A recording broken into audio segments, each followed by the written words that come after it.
Hello, so this review will be very interesting and make sure you watch it till the end. Because I've been recording this video a long time ago and I'm still using this beautiful camera. My camera setup now looks like this. Please make sure you watch till the end because my opinion will change until the end after I use it a lot. Hello guys, today I ordered another ZV-E1 camera.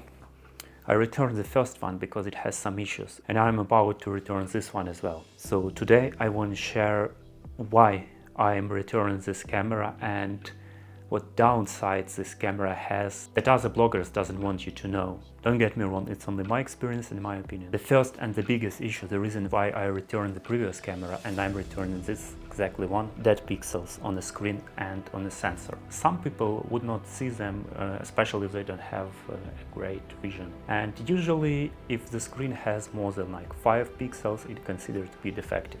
Both of my cameras has more than 5. Probably it's just me unlucky, and then I go to Reddit and I find another people. Let's tell us about low quality issue. If we can do something with mapping pixel on a sensor, right, we cannot map pixels on the screen. And the second issue, can you believe or not, low light performance. This camera is really good at low light. Great picture. When the ISO in auto mode, sometimes I have very noisy image in a low light when it clearly says that it's at the second native ISO 1280.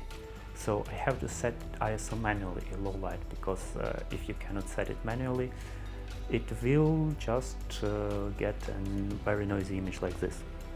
Second big issue that bloggers just really mention like it's not an issue. It's lack of buttons. Look at this camera. You can see that there is no front dial, that is only one rear dial.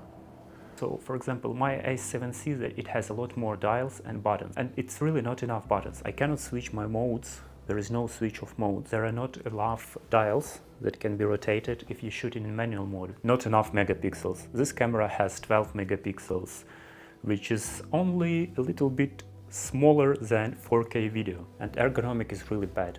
Why do these things pop up? They just hurt your hand. Nikon Z30 has a similar issue, similar flaps, but they just did it normally. They just make everything flat. Doesn't good ergonomically, and built-in design materials looks really cheap.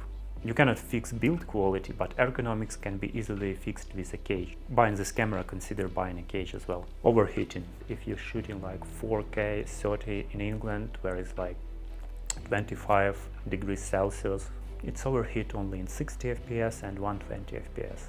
But if you live in probably more warm environment, more warmer country, and you're using the black camera on a sunlight, it definitely would overheat. Other issue is dynamic active stabilization. Not bad to have sometimes, right? But it gives a bit crop, so probably we lose the quality.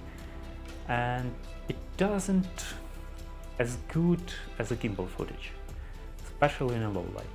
So in my case, I would say it's not really a very useful feature as long as you can do in a post, as I do like in DaVinci Resolve, you can stabilize it as you want to. It's not as good as they describe it. And I used a Sony lens. Sony lenses are a lot better with the Sony cameras in terms of stabilization.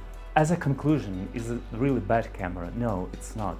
It has some issues. I found that dead pixels, it's just because when you press the screen they appear and disappear. So by rubbing the screen you can help that. So I put a protective film here and it helped a little bit. Other issues I fixed with my G Master lens, which has a lot of more buttons. I use this magnetic ND filter system as well. I put a big bright monitor here, and also here you can see Ulanzi cooling fan. Also I put a cage, I put a strap, I put a lot of stuff on this camera to make it perfect. If you want a review of my camera rig, how I fix all the issues with ZV-E1, just leave a comment or like below, so I would release another video about my perfect camera rig for ZV-E1, how to build it, and the things that other YouTubers doesn't say about camera rigs and you have to know about them.